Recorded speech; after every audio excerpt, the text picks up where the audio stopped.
Hello guys! Welcome back po ulit dito sa ating YouTube channel, The Home Biz Edit. For today's video guys, pag-uusapan natin ano nga ba yung may pinaka mataas na CPM or click per mile na niches or topic dito sa Facebook Reels.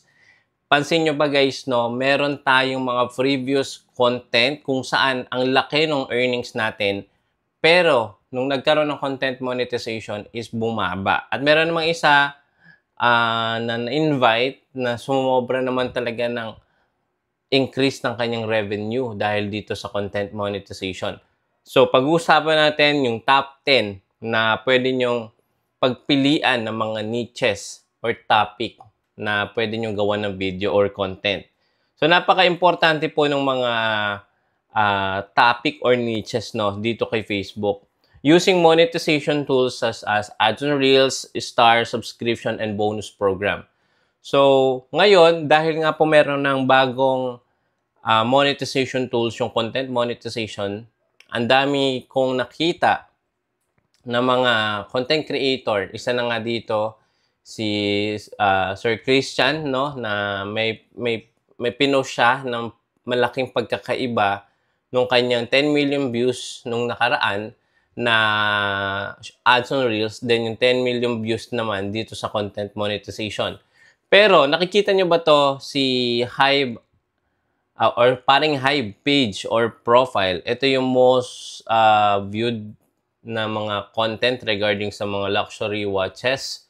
So ito yung isa na pinapakita ko sa inyo na pwede natin consider na high-paying content dito sa Facebook dahil sa CPM. So mamaya pag-uusapan natin 'yan. So punta muna tayo dito kay Sir Christian Rancap Basco. So ito yung kanyang 10 million views no, pinost niya kagabi. Hanapin lang natin ito, yung pinagkaiba. Grabe, napakalaki ng pinagbago. Halos 90% ang nabawas sa kitaan sa Reels. Ito yung kanyang old monetization. Makikita nyo guys dito. Old monetization sa Ads on Reels. Meron siyang 15 million views na kumita ng $1,022 US dollars. Sa 15 million views, no, kumita siya ng $1,022 US dollars. So, nasa almost 60,000 yung kanyang kinita dito. Gamit yung dating Ads on Reels. Ngayon, na-invite na siya sa monetization tools. Okay, eto na lang yung kanyang earnings. 128. Almost 90% nga talaga yung binaba. Sa average watch duration is 18 seconds. Same lang. Engagement sa old monetization tools niya is 238,000. Dito naman is 258. Wherein, mas mataas yung engagement niya dito. Okay? So, dito makikita talaga natin na nakadepende siguro kay Facebook, no, kung saan yung ilalagay nila yung ads. Pero kung makikita natin dito sa data, mas okay pa rin yung old na Ads on Reels. Meron naman ako nakita, no, gamit yung content monetization, ang pinaka may malaking earnings gamit yung content monetization is yung bonus program. Okay? So, iba po yung kita sa short, iba yung kita sa picture, text, and stories. So, yun, nakakalungkot na ito yung bagong update. Siguro dahil maraming na-invite ngayon sa content monetization, kaya talaga hati yung ads o yung bigayan. Okay, so ito lang basihan lang natin ha. So ngayon, ano yung mga top 10 content na pwede nyong pagpilian. Okay, so number 1 dito, number 1 is investment, yung mga investment and finance. Ito, isa to sa pinaka malakas mag-attract ng monetization, no? Ito. Finance and investment, number 1.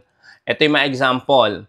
Personal finance, like kung pamilya kayo kala Sir Chinkitan,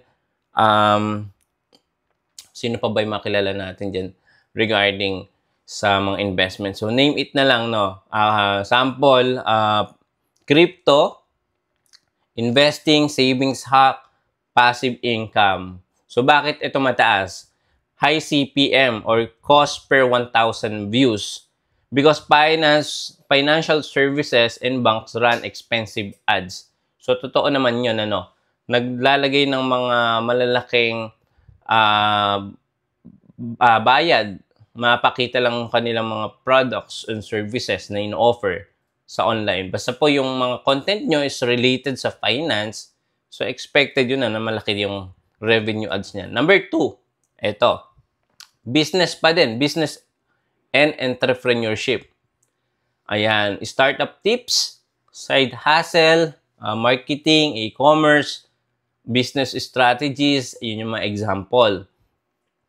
So, yung mga business-related content, yung mga advertiser are willing to pay more. Mapakita lang or masend yung mga offer nila sa viewers.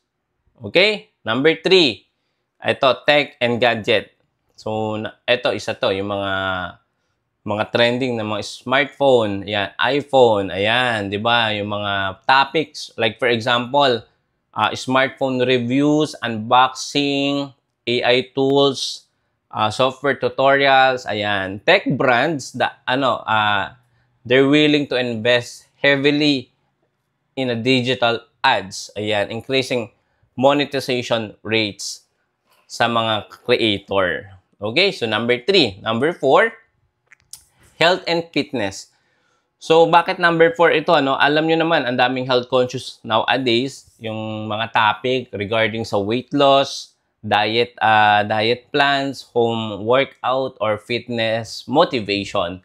So, ang daming mga products and supplement na ino-offer sa mga ganitong services. So, willing din sila mag-provide ng mas mataas na mga ads. Kay Facebook, mapakita lang yung kanilang mga supplements, yung mga services na ino-offer nila. So, yun po yung number 4. Number 5. So, dito pinapakita ko sa inyo yung kay Paring Hive, no? Luxury and lifestyle. So, alam niyo naman, ang laki talaga ng mga engagement regarding sa mga ganito.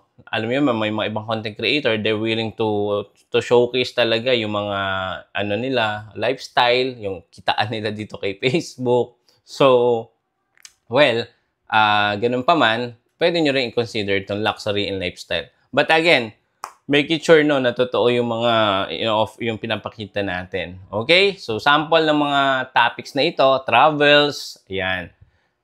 Cars, yung mga kotse, yung mga sports car, ito yung mga content, no? High-end fashion, like yung mga brand na mga mamahalin talaga. Expensive gadgets, ayan. Luxury and real estate, ayan. Bakit number 5 itong luxury and lifestyle?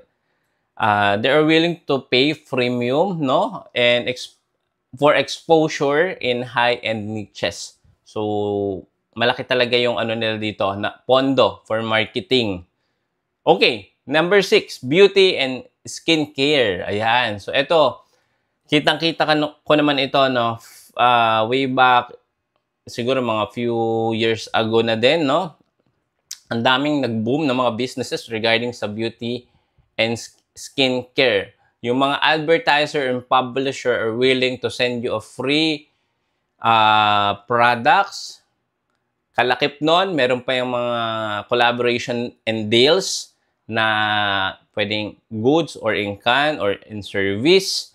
So, ang laki nito, no? Hindi lang yan, malaki din po ang CPM ng beauty and skincare. Ito yung mga sample, mga content nila. Makeup tutorials, skincare routines, or product review. Ayan, di ba? Cosmetic brands are willing to spend more on advertising. So, kung ganito yung mga content nyo, for sure, ang mag-a-appear sa mga ads ng mga viewers nyo is mga beauty or skincare-related products. Okay, number 7. Ayan, 7 na tayo. Ito naman yung mga sa Gen Z. Ayan.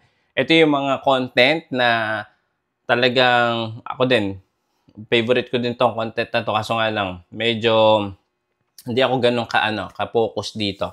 So, gaming. Yung mga topic like game review, live streaming, sport highlights, ano pa ba? Yung walkthrough, no?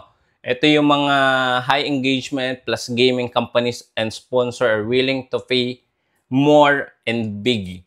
So, yun. Lalong-lalo na kung meron mga, alam nyo na, mga mobile, yung mga ML, ayan. Yan yung mga willing to spend more, not just on advertising or yung mga ads na nag-a-appear habang nanonood yung mga viewers nyo. Hindi lang yon, meron pa itong mga collaboration and deals na pwede nyo makuha once naging popular po kayo dito sa niches na ito. And number 8, ayan, last 3, education and online courses. So dito, hindi lang po ad revenue yung pwede nyo ma-offer. Ito yung mga example ng mga content na pwede nyo simulan. Career advice, study hacks, language learning, professional skills. Ayan, ito yung mga online courses na merong mga, alam niyo yun, may bayad, di ba? Online courses platform and universities are willing to invest in education and based ads. So, yung mga universities, alam niyo naman yan, isa business din yan. So, willing din sila magbigay ng ads or ng marketing budget sa mga ads na gusto nilang ipakilala yung school nila para maraming mag-enroll or yung mga services or products nila. So, yan yung number 8. Last 2, ayan. Ito yung motivation and health improvement. Ayan. Ito yung mga content, yung mga success stories, mindset growth, productivity hacks, affirmation. Ayan. Ito yung mga, actually, evergreen to. Ito yung mga topic na evergreen, yung motivational. Ito yung talagang madalas mo makita kapag, ayan, nagsasearch ka regarding on how to improve yourself, di ba? How to motivate yourself. Ito yung mga nag-a-appear sa mga viewers or followers mo kung mahilig sila sa mga ganitong content. Ito yung pang 9, So, ano ba yung makukuha natin dito? So, high engagement with brands that promote coaching and self-improvement products. So, meron to mga private professionals, no, na willing na mag one-on-one coaching to you or sa mga viewers nyo kung sila ay magkiklik doon sa ads. Okay, number 10 and last, ito yung isa din sa gusto kong mga topic or content, yung DIY or yung home improvement.